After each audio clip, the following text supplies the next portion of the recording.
दोस्तों हमारे चैनल को सब्सक्राइब करिए, बेल आइकन को दबाइए और बेल आइकन को ऑल पर क्लिक कर लीजिए ताकि हमारी लेटेस्ट वीडियो आपको सबसे पहले मिल सके और ये बिल्कुल फ्री है। तो फ्रेंड्स, इस वीडियो में हम आपको बताएंगे कि प्रॉपर्टी बेचते समय किन बातों का ध्यान रखना चाहिए।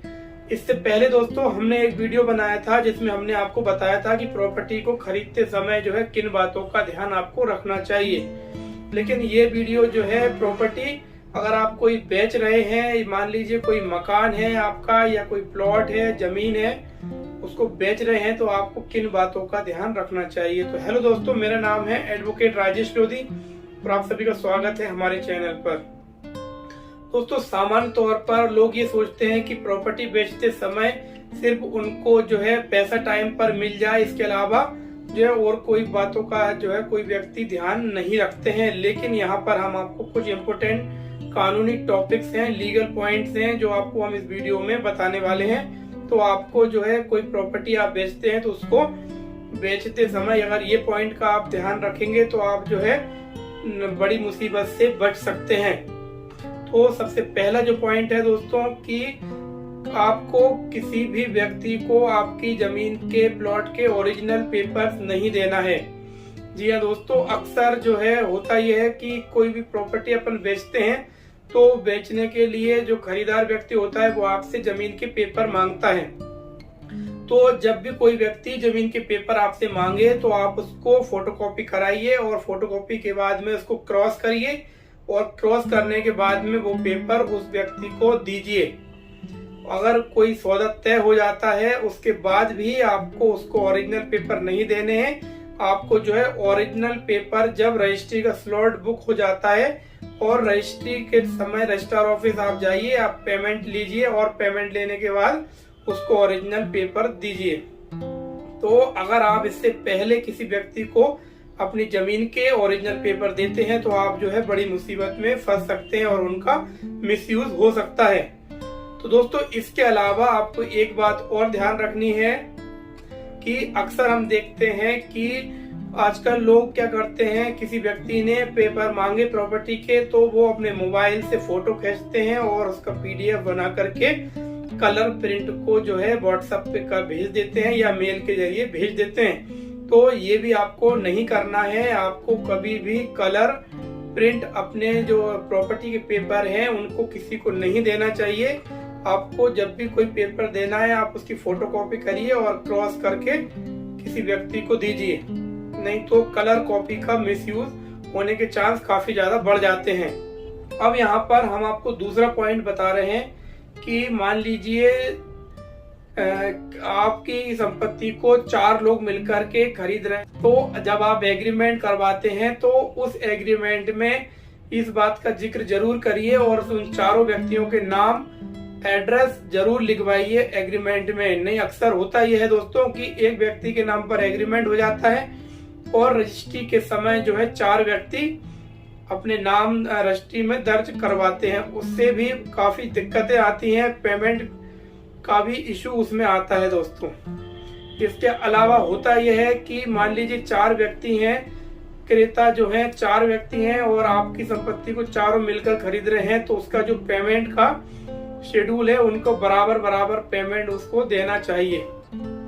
तो उस बात का भी ध्यान आपको रखना होगा। अब यहाँ पर हम आपको तीसरा बहुत ही महत्वपूर्ण पॉइंट बता रहे हैं कि जब भी आप अपनी प्रॉपर्टी को सेल करते हैं तो आपको जो पेमेंट लेनी है, जो परचेज कर रहा है व्यक्ति, उस व्यक्ति के ही अकाउंट से आपको पेमेंट लेनी है। आपको जो है किसी थर्ड पार्टी के थर्ड व्यक्ति से जो के अकाउंट से अपने अकाउंट में पेमेंट नहीं लेनी है।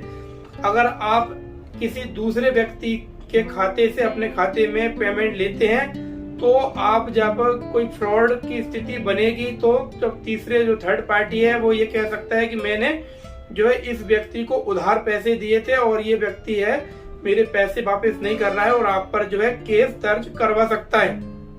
इसीलिए आपको ये बात ध्यान रखनी है कि जिस व्यक्ति को आप प्रॉपर्टी बेच रहे हैं उसी व्यक्ति के अकाउंट से अपने खाते में पैसे लीजिए। तो दोस्तों, चौथा जो पॉइंट है वो है कि जब भी आप प्रॉपर्टी बेचते हैं तो आपको ये बात ध्यान रखनी है कि आप जो है चेक लेने से बचिए। जी हाँ दोस्तों, इस बात को ध्यान रखिए कि आप जो है चेक से पेमेंट लेने से बचिए। कोशिश ये करिए कि आप अपने खाते में ऑनलाइन ट्रांसफर करवाइए या फिर डीडी ले लीजिए या फिर जो है आप कैश ले लीजिए कुछ पैसा, लेकिन आप जो है चेक लेने से बचिए। क्योंकि दोस्तों अक्सर हम देखते हैं कोर्ट में कई केस भी हैं हमारे पास कि उसमें हुआ ये है कि व्यक्ति ने पैसे की जगह पर चेक दिया, चेक देने के बाद में उसने रजिस्ट्री करा ली और रजिस्ट्री कराने के बाद में जब चेक बैंक में डाला गया तो वो बाउंस हो गया। अब लोग कहेंगे, आप कहेंगे कि चेक बाउंस हो जाता है तो जो है रजिस्ट्री कैंसिल करवा सकते हैं। तो जी हाँ, रजिस्ट्री कैंसिल करवा सकते हैं, लेकिन मेरे पास कई केस हैं दोस्तों जिसमें कि हो ये रहा है कि 3 साल हो गए हैं और अभी तक वो केस चल रहा है। रजिस्ट्री कैंसिल कराने के लिए हमने केस लगाए हैं और अभी तक उसमें पक्षकार परेशान हो रहा है, अपना पैसा भी बर्बाद कर रहा है, समय बर्बाद कर रहा है। तो चेक बाउंस होने पर काफी ज्यादा दिक्कत आती है। इसलिए आपको ये बात ध्यान रखनी है कि आप जो है पक्षकार, जिस व्यक्ति को आप प्रॉपर्टी बेच रहे हैं उस व्यक्ति से या तो आप ऑनलाइन पेमेंट अपने खाते में डलवाइए या फिर डीडी के माध्यम से डलवाइए या फिर आप कुछ पैसा कैश लेकर के और कुछ पैसा जो है ऑनलाइन ट्रांसफर करवा के उसके बाद ही रजिस्ट्री कराइए, लेकिन चेक लेने से बचिए। तो दोस्तों 5वां जो पॉइंट है बहुत ज्यादा इम्पोर्टेंट है कि आपको जो है प्रॉपर्टी पर कब्जा नहीं देना है। हाँ दोस्तों, इस बात को ध्यान से समझिए। मान लीजिए कोई मकान आप बेच रहे हैं और सामने वाले व्यक्ति ने आपसे एग्रीमेंट कर लिया है, कुछ पैसे आपको बयाने के तौर पर दे दिए हैं और वह कहता है कि मैं इस मकान में रह लेता हूँ, कुछ समय के लिए मैं निवास कर लेता हूँ, आप मुझसे एक्स्ट्रा किराया ले लीजिए। लेकिन आपको उस व्यक्ति को जिससे आपने एग्रीमेंट किया है तो आपको ये बात ध्यान रखनी है कि आपको उसको जो है कब्जा नहीं देना है। अगर आप प्रॉपर्टी पर कब्जा दे देते हैं तो बहुत सारे कानूनी दाव पेच होते हैं जिसका कि आपको खामियाजा भुगतना पड़ सकता है। इसलिए पहले प्रॉपर्टी का पूरा पेमेंट लीजिए, उसकी रजिस्ट्री कराइए, उसके बाद ही उस व्यक्ति को कब्जा दीजिए। तो दोस्तों आपको ये जानकारी कैसी लगी आप हमें कमेंट करिएगा और आप हमें बताइए कि हम आपको किस टॉपिक पर वीडियो बनाएं ताकि आपको और कानूनी नॉलेज बढ़ सके।